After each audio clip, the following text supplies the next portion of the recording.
네, 설 연휴 내내 딥시크 얘기하다가 끝나니까 이제 바로 그 주말에 관세 이야기가 나왔고 그것도 사실 하루였던 것 같아요. 한 번 충격을 받았다가 다음날 오늘까지 이제 반등이 나왔으니까 일단 캐나다와 멕시코하고는 이제 국경 안보에 이제 서로 힘을 쓰기로 하면서 한 달간의 시간을 좀 벌었고, 근데 이제 중국은 하루 안에 통화한다고 하더니 통화하지 못했습니다.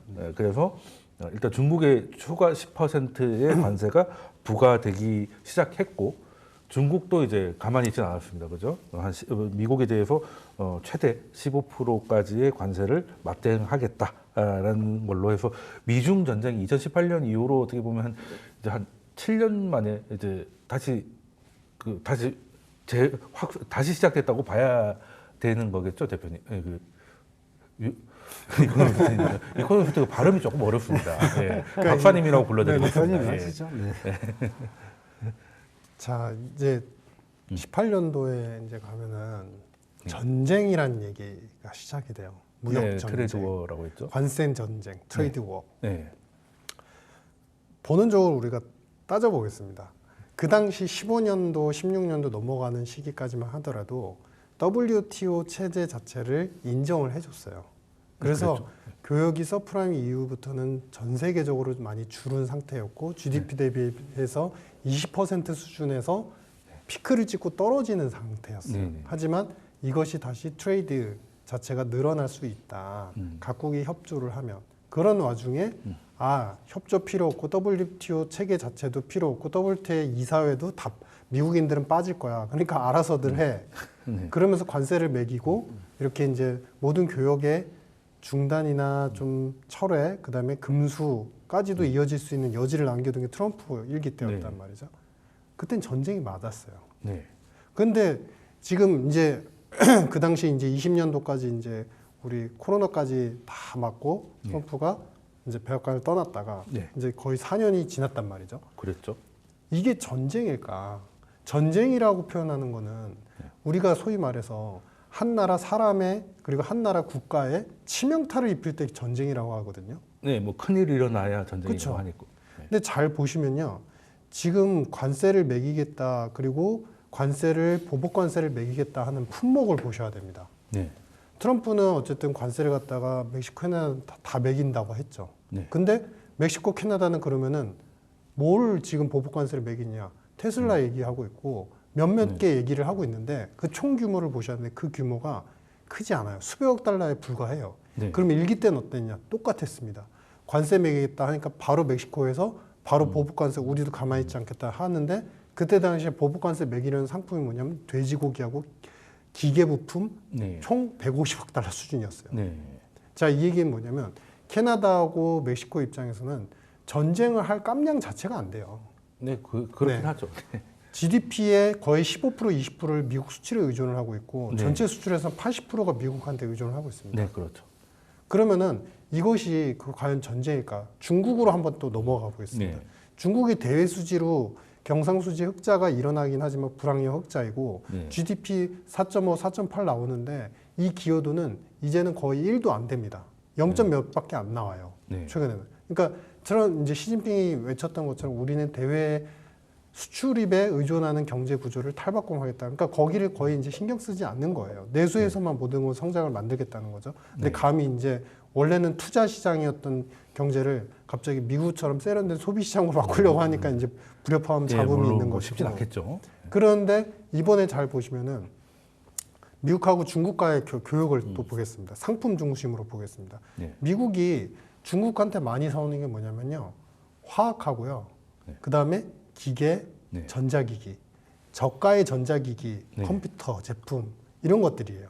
게임기, 가전제품 이런 소위 말해서 월마트에서 많이 팔릴 만한 그런 것들. 그리고 중국이 그러면은 미국한테 이제 많이 사는 그러니까 바뀌었나요 지금? 제가 수입하는 수입하는 그런 제품들을 보면은 이제 농축산물 하고 콩 같은 것도 있고. 콩, 그러니까 대두, 옥수수, 콩 이런 것들하고 그 다음에 뭐냐면은 기계 부품들이에요. 기계 부품도 있군요. 자, 그러면은 중국이 키우는 거, 그 다음에 미국 키우는 빅테크와 관련되는 거, 네. 반도체와 관련되는 거, 바이오와 관련되는 네. 거, 의학과 관련되는 거, 네. EV 배터리와 관련되는 거, 교육이 서로 있나요? 없습니다.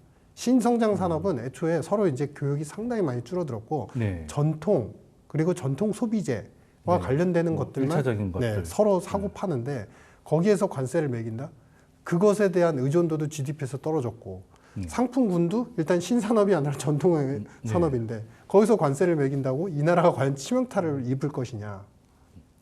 제가 만약에 이 관세를 이번에 이제 중국하고 협의를 안 했고 물론 이제 우리가 두려워하거나 관리해야 되고 걱정해야 되는 건 분명히 존재하죠. 왜냐하면은 10% 관세가 20%로 갈 거고 특히 중국 관련해서 60% 가고 네. 그게 100%까지 간다고 한다면 네. 결국에는 이러한 분위기와 시장 상황에서는 달러는 충분히 더 강세로 가니까 네. 위험 손화를 다 네, 꺾어버리겠구나라는 그게 걱정이죠. 불안감은 나올 수 네. 있죠. 근데 산업과 경제적인 펀더멘탈로 봤을 때는 반대로 시진핑의 입장에서 생각해 볼게요. 지난번 1기 때 무역협정을 완료하게 된 계기가 뭐였죠? 2천억 달러의 대두하고 서비스 네. 상품을 갖다 구매하겠습니다. 약속해놓고 안 샀죠. 그렇죠. 약속만 했는데 해결이 됐다는 거예요. 네. 트럼프도 진화해서 관세를 빠르게 매기고 있지만 네. 그 공격을 받는 당사자 국가들의 이제 대표나 리더들, 그 대통령도 지금 빠르게 진화를 한 상태예요. 학습이 된 상태예요. 네. 여기서 대두 좀 사준다고 하면 되겠구나. 네. 뭐 물건 좀 더 사준다고 하면 되겠구나. 네. 일자리 침해 안 하면 한다고 약속하면 되겠구나. 일자리 침해 안 한다고 약속을 하더라도 사실상 이거는 민간에서 수요가 일어나서 나타나는 현상이기 때문에 뭘 트럼프가 아무리 뭐 군사를 동원하고 해도 이게 빠져나갈 구멍들은 항상 존재를 하거든요. 네, 그렇죠. 일부러 또 즉, 파놓기도 하더라고요. 그렇죠. 네. 즉 이야기는 뭐냐면 다 각각 그 국가별로 니즈는 틀리지만 트럼프는 어쨌든 길들이기와 협상 전략의 또 네. 시작이 된 것이고 네. 일단 캐나다나 이제 멕시코 같은 경우 북미의 질서 아군 먼저 이제 기강 바로잡기. 네. 그렇죠. 그다음에 중국 관련돼서는 일단은 패권국가는 나야. 네, 넘나들지 마라는 기강 잡기. 네. 그리고 아시아 한국뿐만 아니라 일본도 네. 마찬가지입니다. 근데 이런 아시아 국가들한테는 안보 방위비 네. 협상을 그렇죠. 위한 협상 전략의 관세로 지렛대를 삼고 있고 그래서 다 모든 것들이 지렛대 역할로 원하는 게 다 다르다. 그래서 이거를 저는 전쟁이고 굉장히 리스키한 걸로 단정지고 가서는 안 된다. 네. 그러면 사실 알고 보면은 눈앞에 뿌여가지고 폭풍우가 몰아칠 것 같다라는 상상에 빠져 있는 사람은 비가 조금만 내려도 와, 비 내리는구나 그래서 시작이구나. 집으로 들어가요. 네. 근데 막상 그거를 한번 보면서 버텨볼까 하는 분들의 입장은 또 비가 내리다가 끝이고 내리다 끝이는 와중에 상당 기간을 멀리 떠나갈 수 있는 거거든요. 그렇죠. 그래서 그런 관점으로 좀 저는 대응과 협상의 빌미에 대해서 저희가 예민하고 민감하고 리스키하지만 좀 관찰할 필요가 있다. 네. 부정적으로 너무 대응할 필요는 좀 네. 적지 않을까 이렇게 생각합니다. 이게 저도 박사님 얘기 들으면서 좀 생각이 나는 게 일단 처음에 2월 4일부터 25% 그냥 무조건 때린다라고 했을 때 시장이 좀 충격을 받았는데 그리고는 어떻게든 한 달 시간을 벌어준 거잖아요. 6개월도 아니고 1년도 아니고 한 달인데 이틀 만에 다 회복이 됐단 말이죠. 뭐 미국 시장이든 국장이든 간에. 그러면은 적어도 1기 때만큼은 이제 시장도 그렇게 걱정하는 것 같지는 않다는 거에 대해서 이제 저도 동의를 하고 그 무역 전쟁 1차 때 그 막판에 중국이 하다도 안 되겠으니까 대두 2천억 달러 뭐 산다고 했을 때 약속을 안 지켰지만 미국이 가만히 있었던 게 뭐 안 지킨 게 아니고 못 지킨 거더라고요. 이게 안 사줄 것 같으니까 다른데 미리 다 팔아놨는데 뒤늦게 산다고 하니까 콩이 없는 거죠. 콩이 없어. 예, 그러니까 이제 콩을 갑자기 만들 수 없어가지고 그래도 살려고는 했으니까 정성을 보였으니까 그냥 웃고 넘어갔던 기억이 좀 나는데 그럼 이번도 얼마든지 그게 그 관세가 목표냐 아니면 이제 협상을 위한 무기냐 이건데 저는 일단 관세 얘기를 이렇게까지 했기 때문에 하긴 할 것 같아요. 안 하진 않을 것 같은데 문제는 이제 그런 것이죠. 그 진짜 관세가 목표가 될 것인지 아니면 이제 그 관세가 목표가 된다는 건 소득세를 낮춰주려고 하잖아요. 그럼 소득세를 낮추려면 미리 관세로 우리가 세금을 이 정도로 걷었으니까 관세로 걷은 거 그 소득세가 좀 빼줄 수 있어. 이걸 하기 위해서 일부러 관세를 매기는 거라는 주장도 있거든요. 그것도 일견 가능하지 않습니까? 또 그런 주장이 있는 반면에 아니 무슨 뭐 관세는 그냥 협상용이야. 이게 이 두 가지가 둘 다 좀 말이 다 되는 것 같아요. 그러면 어느 쪽이 더 그 현실 가능성이 높다고 보십니까? 관세가 목표라고 보십니까? 아니면 그냥 협상을 위해서 외교적인 목표를 위해서 관세를 무기로 쓴다. 어느 쪽이 더 트럼프의 손이 많이 갈 거라고 대표님은 보십니까? 사실 뭐 저는 정치 외교적 이슈가 더 크지 않겠는가. 네. 왜냐하면 이미 트럼프 대통령이 계획을 했어요. 관세 정책으로 당분간 고통이 따를 수 있다. 하지만은 이것이 미국을 부유하게 하는 방법이다. 그러니까 원래 관세를 쓴다는 것은 기본적으로 정부의 수입을 늘린다든지 아니면은 자국 내 산업을 보호하는 방법이거든요. 그런데 그런 얘기보다는 미국을 하겠다는 것은 정치 외교적 수단이라는 거죠. 그동안 계속 어떻게 보면 미국이 이제 뭐 무력으로 전 세계를 어느 정도 통제할 수 있는 그런 여지도 있었지만 지금 사실 그게 안 통하잖아요. 그렇다고 보면은 다른 나라의 어떤 그동안 어떻게 저희가 봤을 때 한 4년 동안 미국과의 어떤 관계에 있어서 우리가 불합리하게 뭔가 손해를 보고 있다라는 국가들과의 관계 개선을 아니면은 다시 이 균형을 자기가 보기에는 아마 관세 정책만큼 좋은 게 없다라고 보는 것 같아요. 그래서 사실 처음에 나온 것은 멕시코하고 캐나다는 사실 여기는 관세를 매기던 지역이 아니란 말이에요.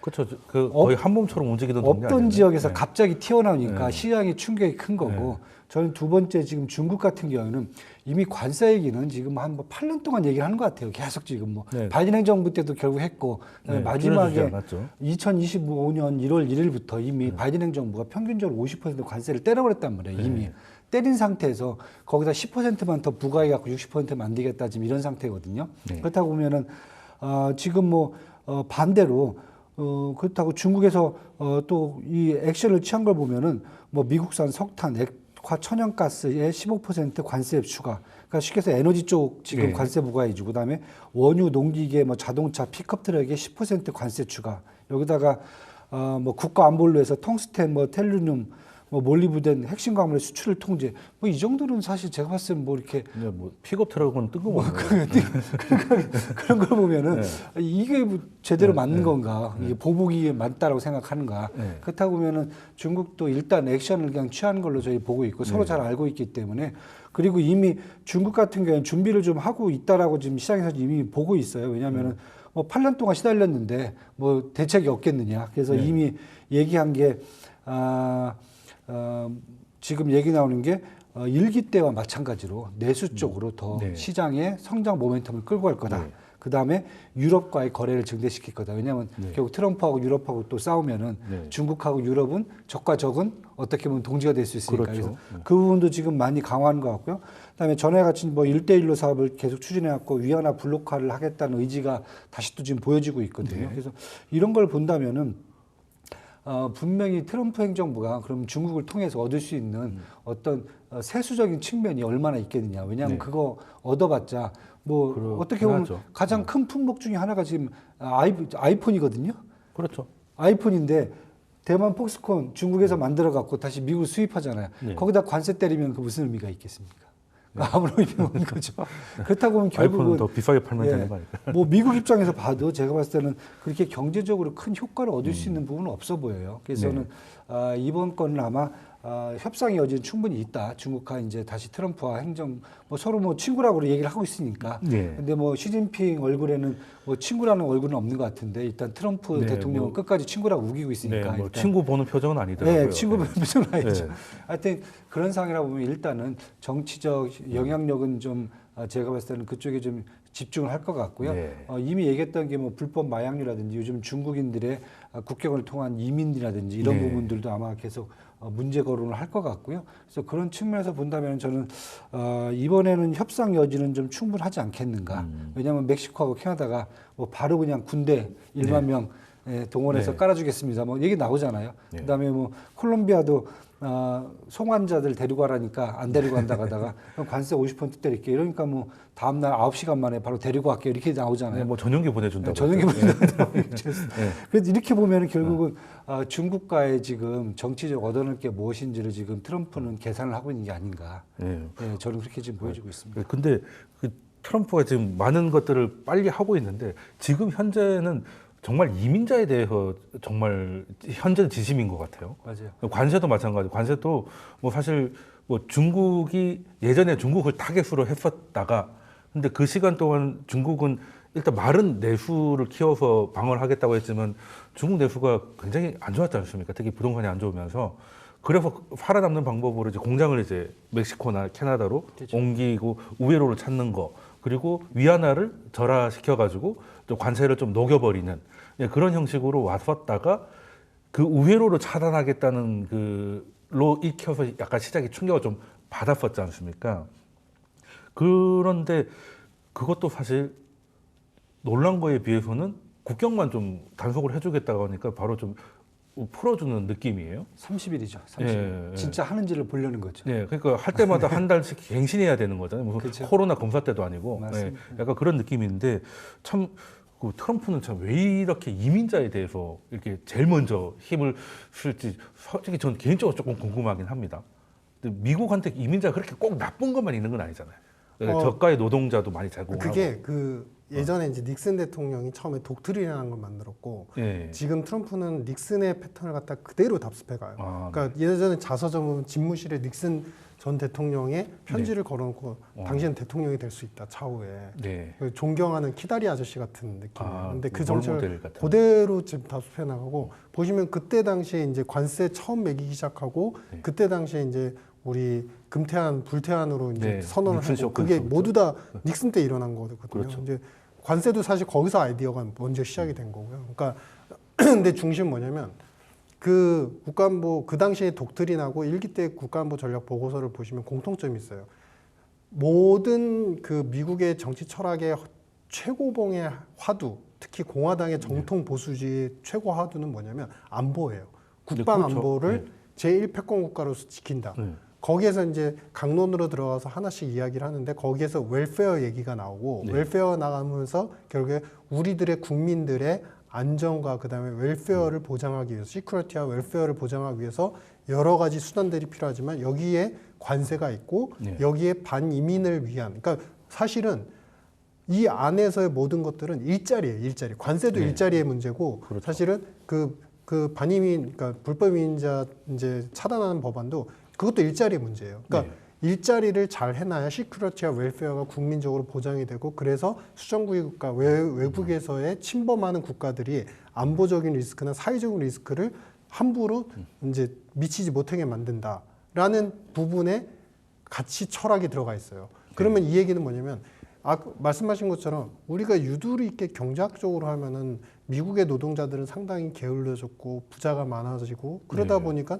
저임금 일자리는 안 하려고 하고 그런 그렇죠. 저임금 서비스업 쪽은 사실 멕시코 혹은 네. 이제 중국인들이 와서 해주면 브라질인들이 와서 해주면 감사한 거 아니야라는 이제 네. 경제학적 논리로 우리는 생각을 하지만 이 전통 보수 철학의 특히 공화당의 철학 자체는 그것 자체도 와서 일을 하는 것 자체가 뺏는다라고 생각을 하고 표현을 하고 있어요. 네.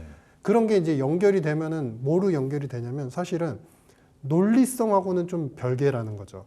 예를 들면 닉슨 때도 이런 얘기를 합니다. 독트린 때 뭘 하냐면은 요즘에 이제 안보는 알아서 해. 네. 그리고 방위비는 우리한테 돈을 많이 내면 우리가 해줄 거야. 이런 네. 입장이잖아요. 그 당시에 처음 시작된 거예요. 네. 닉슨이 우리가 베트남 전쟁도 겪었고 그다음에 한국 전쟁도 지원을 해서 많은 것들을 했지만 근데 그때 왜 했나요? 사실은 그때 필요했기 때문에 한 거죠. 네, 왜냐? 공산주의 막으려고. 예. 네. 그게 결국엔 공산주의 세력의 더 확장을 막기 위해서 미국의 패권을 유지하는데 직간접적으로 도움이 되니까 한 거잖아요. 네. 근데 해놓고 나중에 그런 얘기를 한 거죠. 해보니까 미국의 실리가 없더라. 그래서 핵 위협을 제외하고는 동맹국들 이제 알아서 하시라. 이런 표현을 하죠. 지금 이민자 문제는 똑같습니다. 사실은 도움을 받아왔어요. 그동안에. 네, 그렇죠. 저임금 노동자들의 그런 일자리 이제 어떻게 보면 채워줌으로 인해서 네. 많은 서비스들을 미국인들이 누릴 수 있었거든요. 네. 근데 이거는 철학적으로 봤을 때 뺏었다라고 표현을 하는 거죠. 지나고 보니 뺏었다. 네. 그러면은 이게 이제 그런 거예요. 자기가 막 축구 선수를 하기 위해서 엄청나게 달리기에 특화돼가지고 달리기만 열심히 해주고 100m 달리기 9초, 8초짜리 선수가 됐어요. 근데 이 선수가 약간 불안한데 이거 달리기가 앞으로 전망이 별로 안 좋대. 그럼 차라리 야구가 낫대는데 거기가 연봉이 더 세야 되는데 그러면서 이 야구를 스스로 준비를 하고 있어요. 근데 워낙에 달리기에 최적화되니까 배팅 회전을 못 해요. 근데 이제 와가지고 도루 전문으로 가면 안 될까요? 배팅 회전을 못 하니까 네. 배팅 회전을 해야 되고 이제 배팅 치는 연습을 해야 되는데 그게 이제 잘 안 되니까 이제 코치 탓을 하고 있는 거죠. 네. 저 코치가 나를 못하게 해서 방해해가지고 관리를 잘못했다. 관리 잘못했다. 네. 즉 모든 유인을 갖다가 그때 철학을 가지고서 중국 탓, 브라질 탓, 네. 멕시코 탓 하면서 지금 말씀하신 것처럼 결국에는 용수철이라고 표현하고 싶어요. 저는 트럼프는 용수철이다. 많이 끌어당기고 부정론이 많이 나올수록 또 튀어오름도 강하다. 네, 시장도 반작용도 그렇게 크다. 반응을 한다. 그래서 이런 부분들을 우리가 좀 멘탈을 소위 말해서 좀 강하게 가지고 네. 트럼프가 원하는 그 진 포인트를 알아야지 네. 해석이 가능하고 대응이 가능할 것이다. 이렇게 표현하고 그럼 싶습니다. 그 닉슨 시절을 조금 공부할 필요가 네네네. 있겠네요. 그리고 사실 그러면은 지금까지는 경제 논리로 경제 논리가 앞섰다면 이제는 앞으로 이제 안보의 논리가 우선된다. 그리고 일자리를 뺏는 것도 뺏는 거지만 미국이 만들지 않고 소비만 하다 보니까 이게 공급망이 끊기거나 뭐 코로나가 됐든 전쟁이 됐든 간에 그러니까 인플레이션이 와가지고 미국의 가장 큰 장점인 소비가 흔들리더라라는 게 이제 이것도 경제 논리적으로도 좀 위험하니까 이거는 자생적으로라도 좀 뭔가를 해야 돼라고 해서 바이든은 보조금을 줬고 보조금을 줘서 이제 꼬신 거죠. 우리한테 오면 보조금 줄게. 근데 트럼프는 안 오면 벌금 줄 거야. 이런 식으로 이제 방식만 다르지 철학은 비슷하다는 말씀을 좀 해주신 것 같은데 그러면은 사실 우리는 수출 국가이기 때문에 교역량이 일단은 보조금은 우리한테 굉장히 달콤하게 들리고 가서 하면 되니까 미국은 인건비가 비싸지만 보조금 주면 우리가 어떻게 커버 될 것 같아. 예. 근데 그게 아니라 이제 관세가 얘기가 나오면 이게 뭐 진짜 20%를 할지 10%를 할지 모르겠습니다만 전세 교역량이 좀 줄어들면 우리나라 수출량이 줄어들 수밖에 없고 그러면 우리는 당연히 수출로 먹고 사는 나라가 전세 교역량이 줄어드는 상황에서 뭘 할 수 있는 게 별로 없지 않습니까?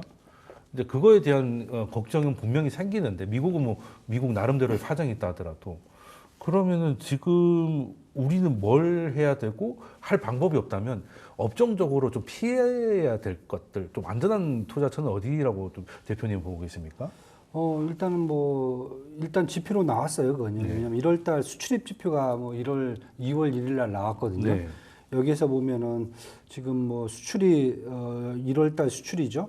491억 달러로 작년 1월 달보다 10% 감소했어요. 네, 오늘 감소를 많이 수입은 510억 달러로 작년 대비 6.4% 감소가 있어요. 그래서 20개월 만에 처음으로 적자가 또 나왔어요. 네. 이게 저는 반영하는 게 아닌가. 근데 안에 내용을 뜯어보니까 대미 대중국 수출액이 감소했고 반도체를 제외하고 자동차, 석유 제품, 디스플레이, 가전제품, 서무제품, 2차 전지 품목은 수출이 작년 대비 10% 이상 급감을 했어요. 예, 주로 많이 하는 것들이 많이 줄었죠. 네. 예. 그렇다고 보면 여태까지 저희들이 계속 말씀드린 게 그거잖아요. 여기를 피해가는 것은 결국 AI밖에 안 나오는 거죠. 근데 AI가 좀 당장 뭐 보이는 게 없어서 당장 보이는 게 없는 게 아니라 이제 지금 산업이 저희 이제 초기 단계에 들어가는 네. 거죠. 그래서 저는 지금 이제 이런 부분들이 벌써 지금 지표로 나왔기 때문에 네. 아마 첫 번째는 이거에 대한 지금 시장이 반응을 먼저 한 게 아닌가, 선반응이 됐다라고 지금 보여지고 네. 있고요. 문제는 이제 그 다음에 이제 우리 차례가 이제 와야 되거든요. 지금 네. 뭐 지금 얘기한 것은 그 다음은 EU하고 뭐 일본, 독일 네. 얘기를 하고 있거든요. 거기가 끝나고 나면 이제 한국 쪽으로 올 거란 말이에요. 네. 그러면은 사실 저는 이제 그게 한 달에서 한 달 반 정도 걸리지 않겠는가 이렇게 보여지는데 한국은 뭐 가장 크게 사실 뭐 평택에 있는 지금 뭐 미군 기지 네, 비용 받은 문제가 부분. 가장 네. 크기 때문에 아마 그것과 연계돼 갖고 정치적 협상이 들어올 겁니다. 그러면 사실 그걸 준비를 해야 되는 거고 만약에 그 일본은 이미 지금 가서 벌써 지금 협상을 좀 하고 있잖아요. 네. 예, 저희도 사실 빨리 해야 되는 거고 협상이 어느 정도 미리 진전이 되면은 저는 현재 지금 아까 얘기했던 그런 품목들이 이미 저는 조정을 좀 많이 받았기 때문에 이 정도 상태에서 바닥을 훑을 수 있겠지만은 만약에 우리 협상이 빨리 진척을 못하고 미적거린다든가 아니면은 협상이 불발돼 갖고 그냥 관세를 이제 제대로 두드려 만다든가 이럴 경우는 사실은 저는 뭐 한 번 더 이어질 수 이 있다. 업종들이 더 떨어질 수 있는 그런 가능성을 또 볼 수가 있거든요. 그렇다고 보면은 제가 뭐 나와서 계속 말씀드리는 게 결국 이걸 이제 피해가는 것은 저는 이제 크게 지금 세 가지 보고 있거든요. 계속 이제 말씀드리는데 첫 번째가 일단은 트럼프 규제 완화 수혜주에 우리가 붙는 거다. 예, 후회주가 세 개인가요? 세 개입니다. 뭐냐면 첫 번째가 AI 산업이고 규제 하나가요. 두 번째가 금융 코인, 세 번째가 에너지 밸류 체인이에요. 네. 그래서 그런 쪽 업종을 먼저 보아서 이쪽은 사실 뭐 우리가 수출하는데 뭐 무리가 없을 거예요. 왜냐하면 거기도 사실 관세를 굳이 높이고 싶지가 않은 분야거든요. 그렇다 보면은 지금 최근에 보시면은 예를 든다면은 전력주들이 미국에 강하면서 우리나라 전력 기기들이 되게 강세를 가고 있거든요. 이런 부분이라든지 아니면 국제 경쟁력이 강화되어 있는 HBM 조선 방산주라든지 아니면 이제 미국과 달리 이제 중국 소비 확대가 지금 눈에 보이니까 그렇다고 보면은 중국 소비 확대 쪽으로 올인할 수 있는 그런 저는 이제 뭐 K 뷰티라든지 K 엔터 이런 쪽을 한번 더 보시는 게 어떻게 보면 이런 쪽을 좀 피해서 가시는 게 어떻겠는가 당분간은 알겠습니다. 그렇게 지금 보여주고 있습니다. 그러면은 일단 뭐 관세가 매기기 어려운 무형, 뭐 AI나 뭐 이런 뭐 컨텐츠 이런 것들도 방법이 될 것이고 그리고 의외로 협상이 좀 뭘 내려올지 모르는데 나오면은 또 그 제조 그쵸? 소진으로 될 수 있으니까 기회를 좀 찾으면 좋겠다 말씀을 좀 주신 것 같습니다. 그러면 오늘 여기서 오늘 두 분 말씀 여기까지 듣도록 하겠습니다. 지금까지 이완수 대표님 그리고 유신익 이코노미스트님이 있었습니다. 두 분 오늘 말씀 감사합니다. 감사합니다. 감사합니다. 감사합니다.